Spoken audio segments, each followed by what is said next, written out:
देख के मनवा मोहाय, नाक में नथनी कान में कुंडल, गले बेजंती माला सुहाय, मोती जड़ा मुकुट है साजे, हंसा पे आसन है लगाए, 64 जोगिन चवर डुलावे, सारा जग पूजे सिरना, यही कथा है बहुत पुरानी, कथा को सुनिए ध्यान लगा, दुर्जन सिंह थे मैहर के राजा।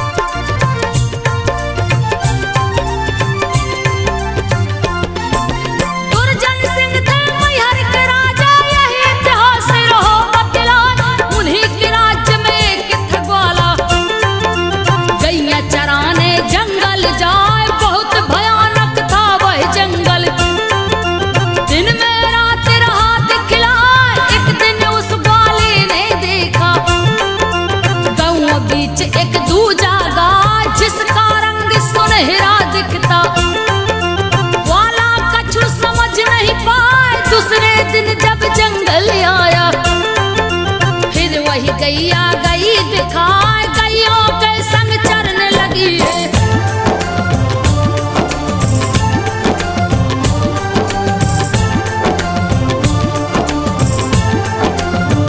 गैयों के संग चरने लगी है, ग्वाला देख विचार बनाए, पता लगा के आज रहूंगा, मालिक से इसके मिलूंगा, जा मांगूंगा मिलके चरवाही, तू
कोई जगह जवेरात दिखाए, हीरे मोती चमक रहे हैं।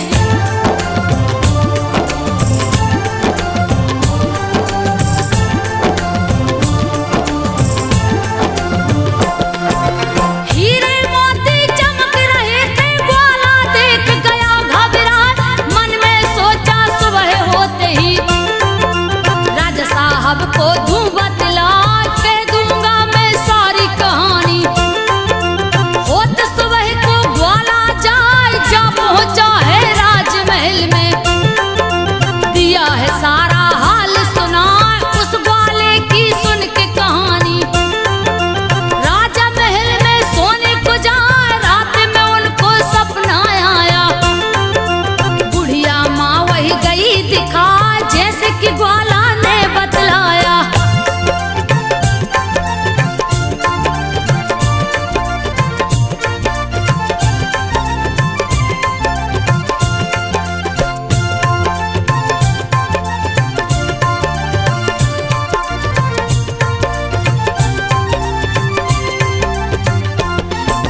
जैसा कि ग्वाला ने बतलाया, माँ ने दर्शन दिया दिखा, आदि शक्ति माँ शारदहू में।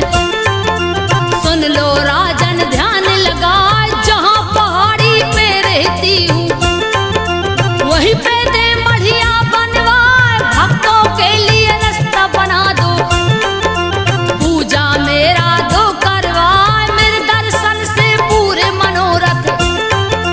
दुर्जन सिंह को दी समझाए, सुबह होते ही महाराज ने उस ग्वाले को लिया बुलवाए, उसको ले उस जगह पे पहुंचे।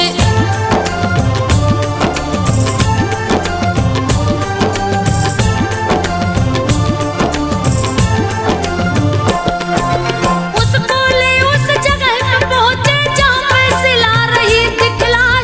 राजा ने जब जगह को देखा, उसका रास्ता रहे बनवाए, लगे हैं लोग बनाने रास्ता। झाड़ी पहाड़ी पेड़ कटा, बढ़िया माँ की वही बनवाया, पूजा शुरू दिए करवाए, सारे दमा के दर्शन करने। लोगों की भीड़ उमड़ती जाए, पान सुपारी ध्वजा नारियल, लाल चुनरिया रहे चढ़ाए, पर्वत ऊपर मैया विराजी।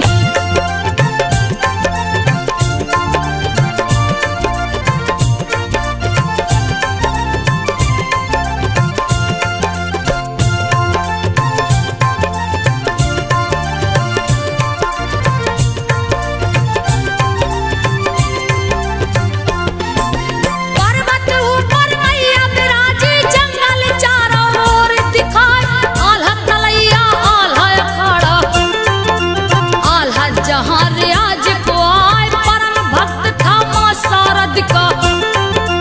पूजे रोज चरण सिरना, एक दिन की है बात तो सुनिए, आल्हा सोया पलंग पे जाए, सपने में आई माँ शारदा।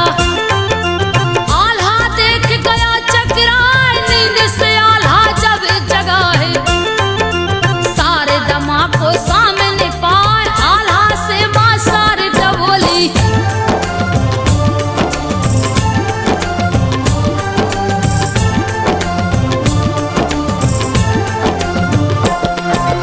आल्हा से माँ शारद बोली, नगर ढिढोरा तो पिटवाए, अमर बना दूंगी मैं उसको, जो गर्दन को काट चढ़ाए, कह के अंतर ध्यान हुई माँ। सुबह में आल्हा सबको बताए, बात सुना है सभी वीरों ने, बलि देने को बहुतों आए, बारी बारी तेगा उठाते, कोई गर्दन को काट न पाए, गिर पड़ता तलवार हाथ से। सबकी भक्ति गई दिखा, गढ़ मोहवे का वीर बना पर।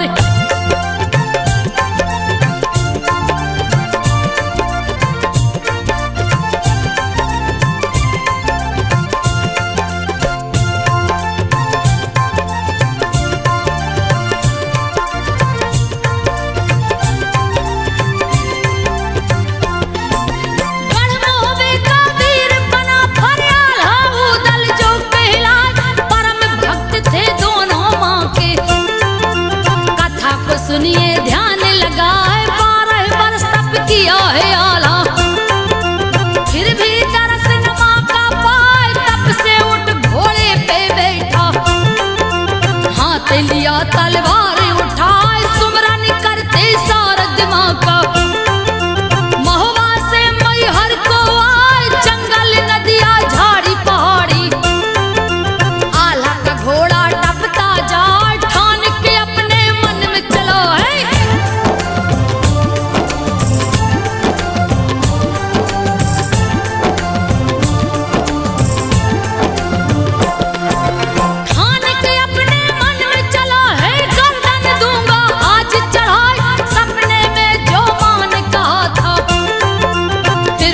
पर्वत दिया निराय माँ शारद के दर पे पहुंचा, दिया चरणों में शीश झुकाए, गर्दन पे तलवार रख लिया, धड़ से शीश दिया है उड़ाए, एक हाथ में शीश पकड़ के दिया चरणों में भेंट चढ़ाए, देख आल्हा की भक्ति मैया, मन ही मन में रही मुस्कान, प्रकट हो गई शारदा माता।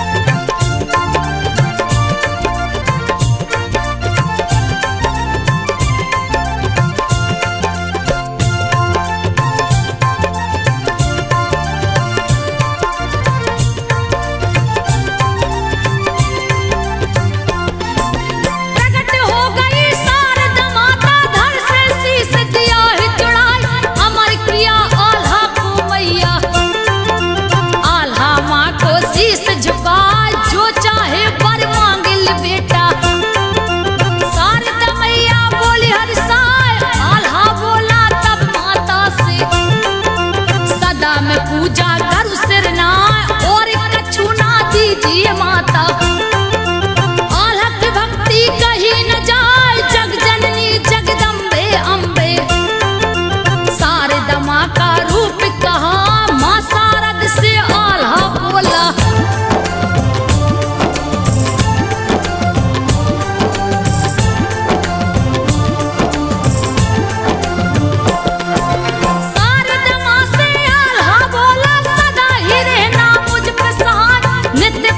मुझे दर्शन देना, तू जी कछु भी इच्छा ना, एऊ मस्तक है शारदा माता, आल्हा को वर दे कर जाए, मैया से वर पाके आल्हा, खुशी से फूले नहीं समाए, कोई रण ना आल्हा हारे, भुजा पे मैया भई सहाय, जिसका जग में नाम अमर है, जिसको कोई जीत न पाए, आज भी आल्हा दर पे आता।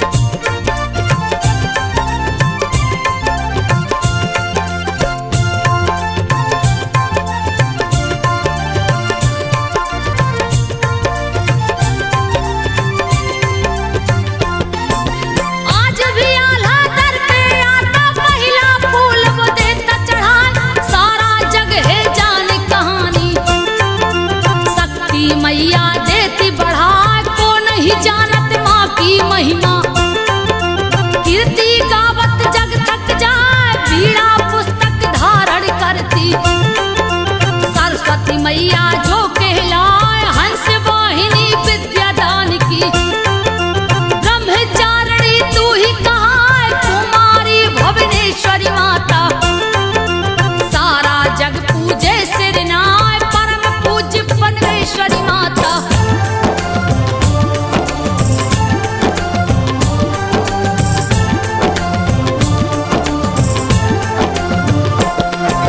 परम पूज्य परमेश्वरी माता, नाम के सुमरत दुख मिट जाए, काली कराली तू बिकराली, तेरा वचन न खाली जाए, रोते सवाली दर पे आवे, हंसते हुए वो घर को जाए, एक सच्चा दरबार है तेरा, पर्वत वासिनी तू कहलाए, अति शीघ्र फलदायिनी माता, वेद पुराण रहो बतला, वह दौलत दुनिया का पाता, जिसका स्वर माँ देती सजाए, मैहर वाली शारदा मैया।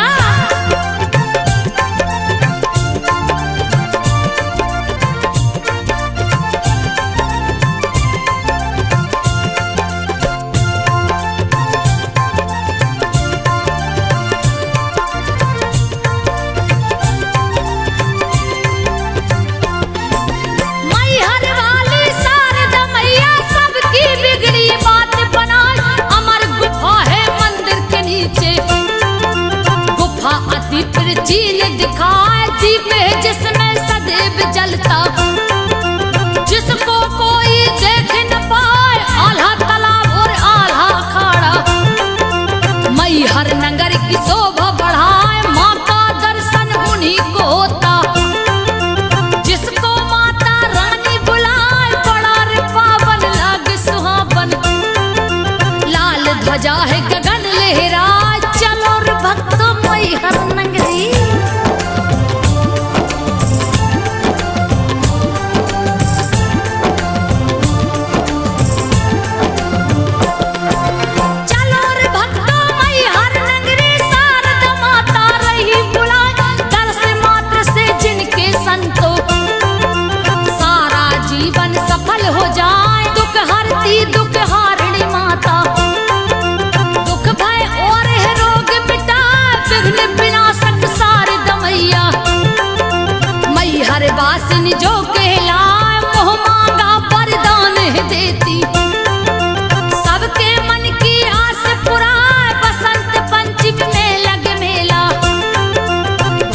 मैया।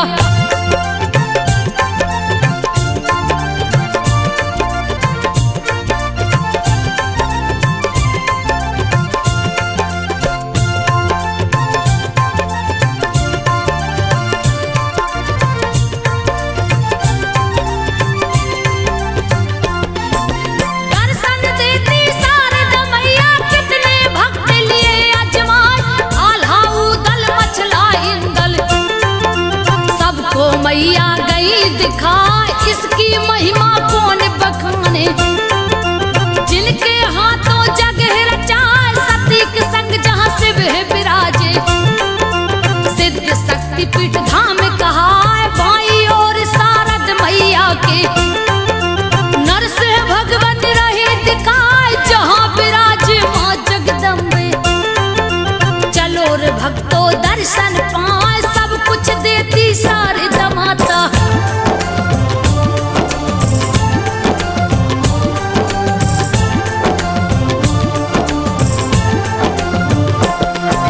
सब कुछ देती शारदा माता। कथा को सुनिए ध्यान लगाए, प्रथम सीधी पे शीश झुका के। मात शारदा जो गोहराए, चढ़त चढ़ाई मन ना थाके। मैया शक्ति देती बढ़ाए, बाजा बाज रहे अंगना में। पंडा पुजारी शंख बजाए, टना टन टन घंटी बाजे। तीनों लोक में गूंजत जाए, चलो रे भक्तों दर्शन कर भी। माँ की शक्ति कहीं न जाए, माँ तो है बस प्रेम की भूखी।